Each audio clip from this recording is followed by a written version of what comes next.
I'm here with disturbing news about our favorite gadgets, cell phones, tablets, Wi-Fi, etc. Putting it bluntly, they are damaging the living cells in our bodies and killing many of us prematurely. I'm Dr. Martin Blank from the Department of Physiology and Cellular Biophysics at Columbia University.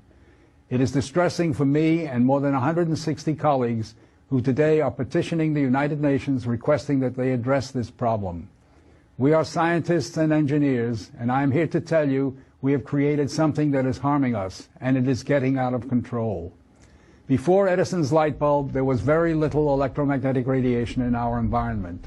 The levels today are very many times higher than natural background levels and are growing rapidly because of all the new devices that emit this radiation. An example that a lot of us have in our pockets right now is the cell phone. One study shows that as cell phone usage has spread widely, the incidence of fatal brain cancer in younger people has more than tripled. We are putting cellular antennas on residential buildings and on top of hospitals where people are trying to get well. Wireless utility meters and cell towers are blanketing our neighborhoods with radiation. It's particularly frightening that radiation from our telecommunication and power line technology is damaging the DNA in our cells. It is clear to many biologists that this can account for the rising cancer rates. Future generations, our children, are at risk. These biologists and scientists are not being heard on the committees that set safety standards. The biological facts are being ignored, and as a result, the safety limits are much too high. They are not protective.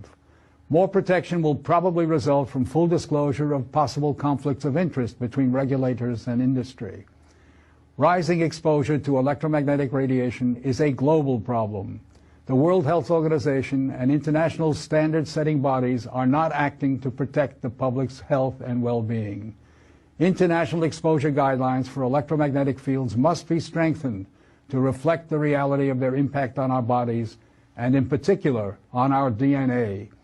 Although we are still in the midst of a great technological transformation, the time to deal with the harmful biological and health effects is long overdue. We are really all part of a large biological experiment without our informed consent.